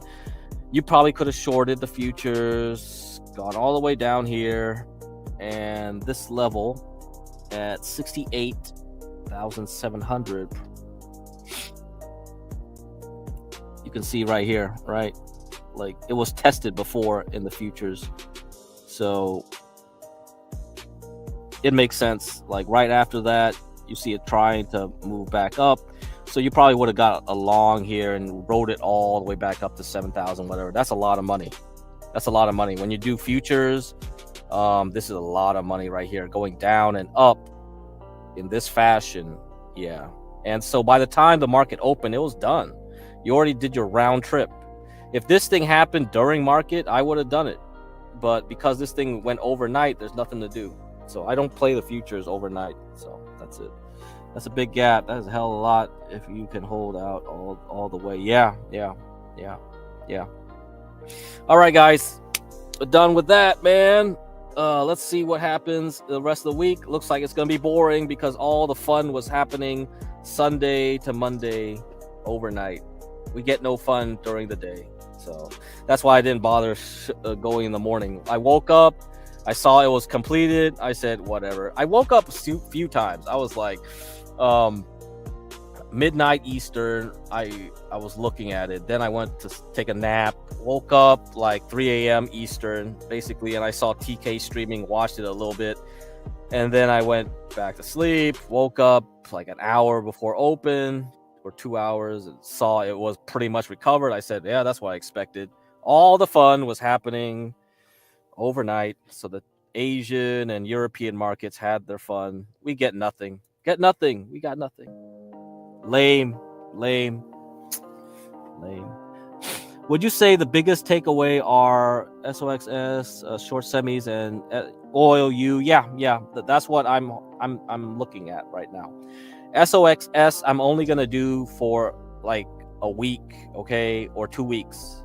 I don't think it's gonna drop hard enough to justify holding any longer than that. UwU will be the main focus for the rest of the year. That's it. Be careful shorting semis. Yeah, that's what I did. I already made enough gains, like going long. I can afford it. Fuck, man. Come on, 600% on SOXL. Who cares? I got money to burn.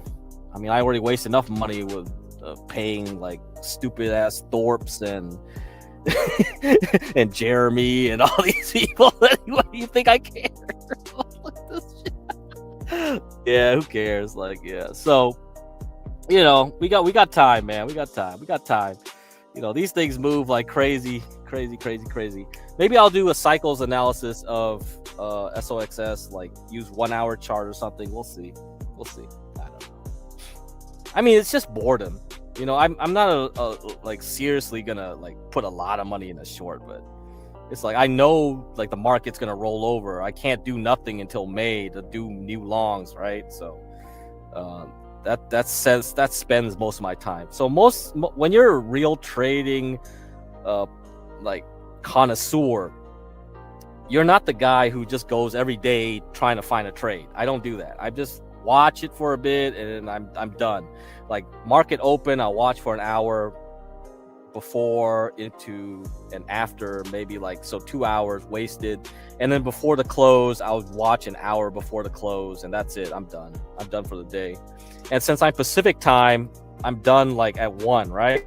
And I have the rest of my day to myself. In the morning, I don't need to do anything, because by the time I'm done watching it, it's already 7 o'clock. I can exercise, do something else, goof off watching streams.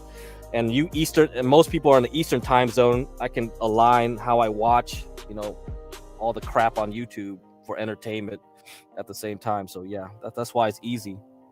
So I like Pacific time, honestly. I don't know how you do it Hawaiian time. I was in Hawaii a few times, and it's just like, dude, bro, that's too wild. That's too much of a difference.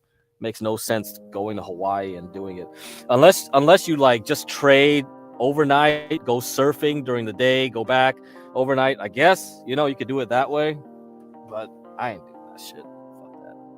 All right. Okay. Any other videos to play? Let's play Kino Casino. Let's see what they say about silver. Press 1 if you were rug pulled today. The great rug pull of 2026 arrived. All of us are like, oh my God, the world economy's there's chaos. The dollar's taking a shit. Everything's taking a shit. Let's invest into gold and silver. That's safe. It's a hedge against inflation and chaos. What happened? Gold and silver never goes down, No way. bro. No. Gold and silver fucking collapse. Soft for gold, Let's go. Soft for silver, Let's go. Oh, I'm kidding. I'm sorry. That sucks. Silver sisters, what happened? We were going to the moon. It was fucking parabolic, buddy. And now my silver stack is fucking worthless. Everything's Do you have worthless. a silver stack for real? The fucking Jews destroyed us. This is why you have to invest in this, Ash. Daddy Jim. This never goes down. Yeah. This. They only made so many chrono triggers. It's not like gold where there's more of it every day. In perfect condition? Oh my God, man. You silver holders. To be honest, we all.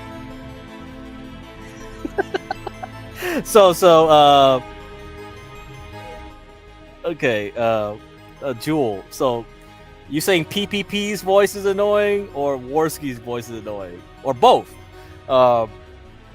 Grace loves PPP. Actually, they had a fuck, marry, kill, and she said like she would marry PPP. Of course she would say she would F her dad, but yeah, marry PPP. Yep.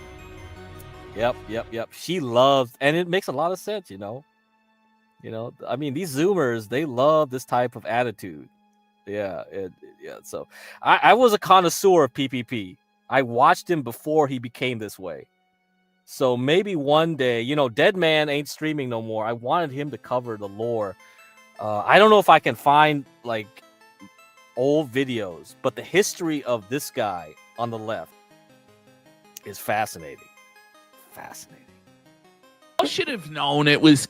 There is no way it could have kept pumping like that.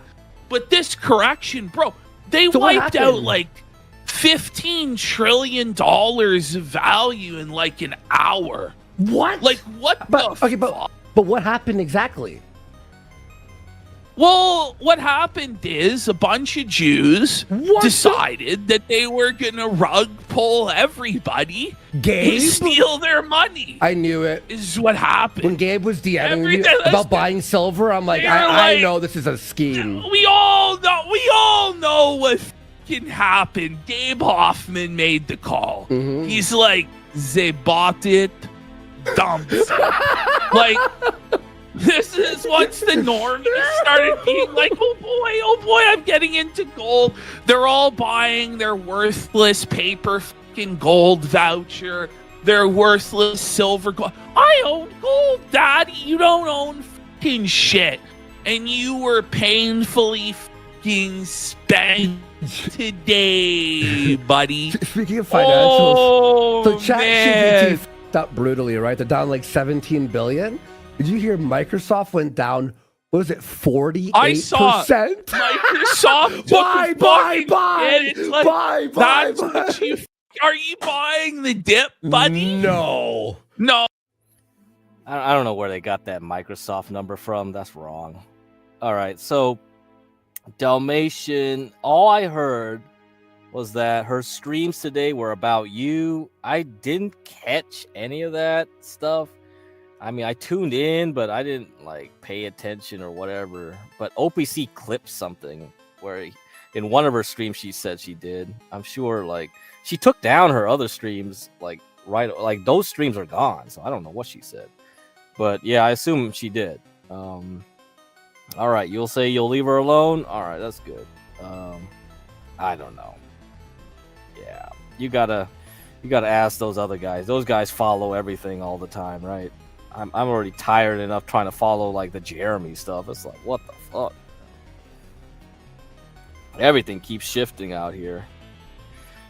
Okay, anything else? I'll save that for later. I'll save this in the next one for later. I think I wanted to cover some kind of tweet or something.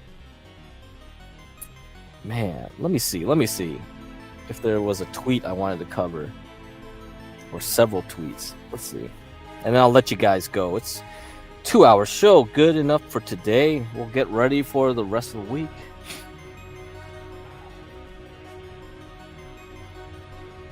Oh yeah, okay, this might be interesting. Okay, let me get a new window up here.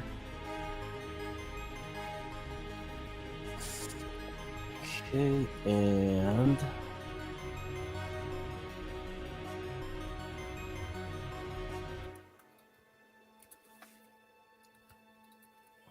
okay.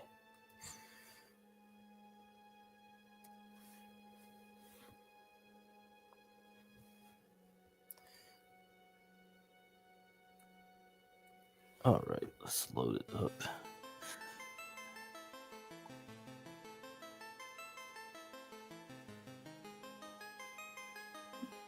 Yeah, I've been following some of Latino stuff. Yeah, I've been watching some of those streams back. I just don't have time anymore to be like, going on long streams or looking at long. I'm already have my hands full with all these people deleting all their freaking streams, and it'd be like, what the heck is going on? And half of the stuff is missing. You don't even know like the storylines. I get all confused, and people are dropping left and right. There's no more reaction channels, and you're like, damn it, you need reaction channels because I don't want to be watching whole streams of people. It's like, fuck, now I gotta screen capture everything, and so I can watch it back later when I have like free time. Really annoying now. Really annoying. All right, let me get rid of this. Let me get rid of that. Oh, this is why I need producers, man. Nope. That's not the window I want. Here we go. All right. Good. Epstein Files. All right, Epstein Files. This is huge. The individual who anonymously posted on 4chan the morning of Epstein's death, August 10th, 2019, claiming he witnessed weird happenings at the prison before Epstein's death, has been identified in the Epstein Files. I remember this time. I remember this. I was on 4chan and somebody there was claiming they knew something was going to happen. And within hours, he was dead. Or maybe he isn't dead. Huh. 4chan had the scoop. So let's see, who was it? Roberto Grijalva. What the fuck? Grijalva. An officer at the Metropolitan Correctional Center in New York has been identified as the anonymous prison employee who posted on 4chan claiming Epstein left his cell Friday evening shackled in a medical wheelchair, while at the same time an unauthorized tip van arrived at the prison, which he believes took Epstein away the night before news broke of his death. The day after Epstein's death, U.S. Attorney Jeffrey Berman of the SDNY opened a grand jury proceeding and subpoenaed 4chan, Apple, AT&T, and Citibank for records aiming to uncover Grijalva's identity following the anonymous 4chan post. Grijalva's name is not redacted on his bank records, included in the SDNY subpoena response from Citibank for his 4chan post, and ties to the same prison officer, Roberto Grijalva, whose statements were released as part of the prison's investigation into Epstein's death. This is huge. We now have validation. The 4chan post from 8/10/2019, August 10th, is a legitimate eyewitness account from the MCC prison officer that Epstein may have been switched out before news broke of his alleged suicide. Oh, man! Oh, man! No, 8chan is different, Jewel. No, 4chan still existed then. 8chan is a side thing with like people that hated 4chan because they didn't allow you to post child porn or whatever. 8chan has his own drama. It was run by some dude from the Philippines, and then some crippled guy was the administration. So this guy is a quadriplegic, or not quadriplegic. He just can't have use of his whatever. They call him Hot Wheels. Oh man, you can look it all up. Anyway, oh man, all kinds of fun stuff here. All right, back to finance. Oh, let's see. Let me get this thing here. Okay. So, true inflation. So there's something called true inflation. Supposedly these guys have real-time data inflation, and now I read that article where all these guys are saying like inflation is going to peak, go up again, and true inflation is saying opposite. Now, how accurate is the quote-unquote true inflation? How accurate is this data source here? I don't know. I mean, I've heard of it before, but I never used it. So I'm going to read this other thing here.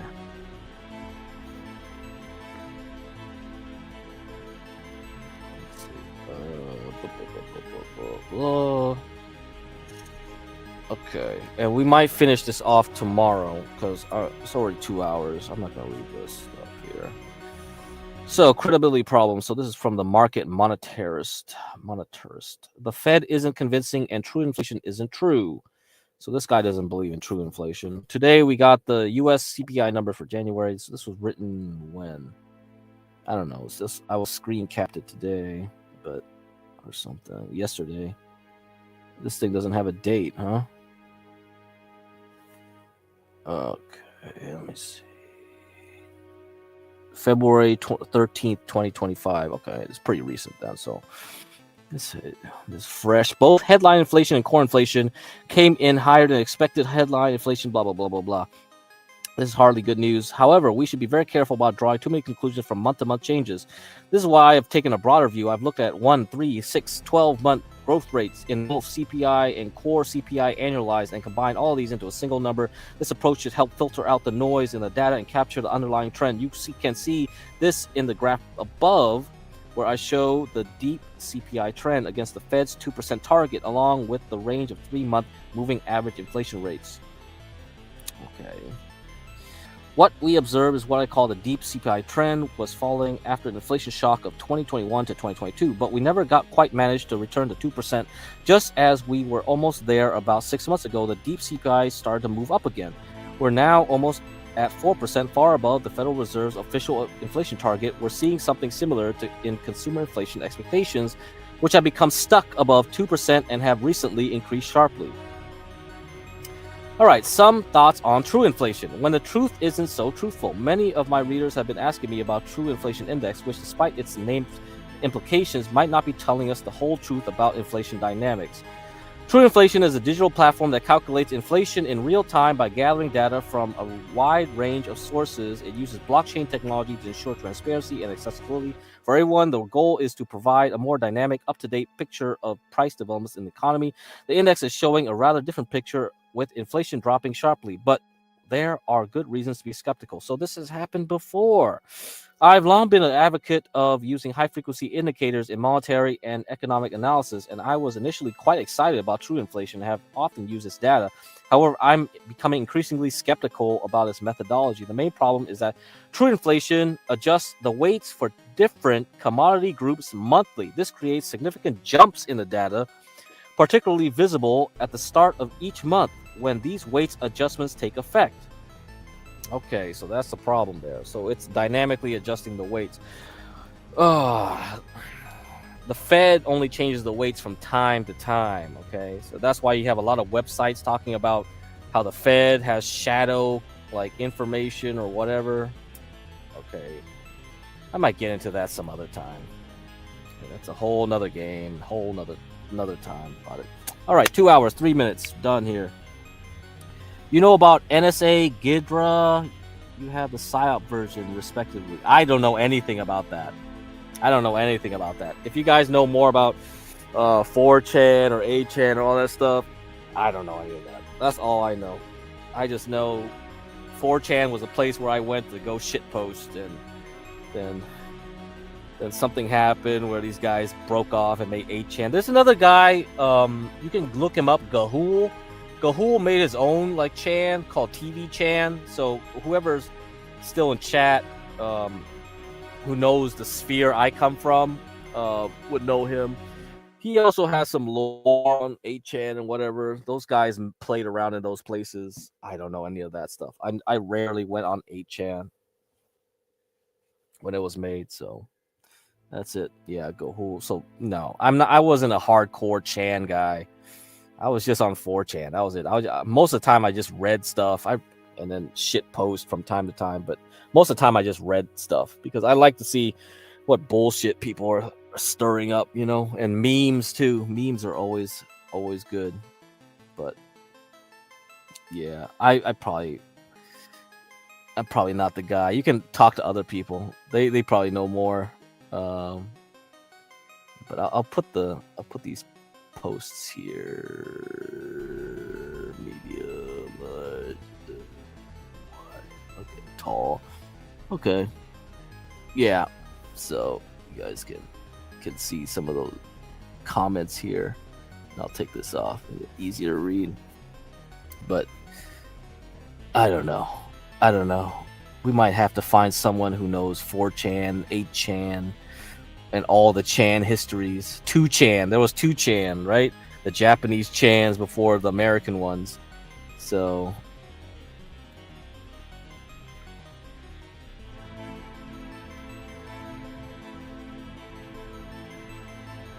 yeah. And we also got more information about Moot and all that too. Like, let's see. I covered that before. I don't know if there's any more information. I mean, I know Asmongold has talked a bit about it. But it ties into the PPP stuff too. So the fat guy you were talking about and all that, all of these people came from the same circles, you know? They all go around the Gamergate, all that stuff. All that stuff is also tied to 4chan, Reddit. Oh yeah, Reddit has earnings this week, so maybe it's time to short Reddit. I think Reddit's about to die, actually. Remind me about Reddit. Because I had some guy was tweeting about it, saying they know like their data isn't being sold to AI anymore. Like nobody wants Reddit data anymore. So the reason Reddit stock like was really good last year was because they could sell a lot of their data to other people for high prices. I don't think they can do it anymore. So maybe that's a short. Maybe if you guys are interested in shorting a company before earnings, that's one to look at. But anyway, good night, folks. We'll see you next episode.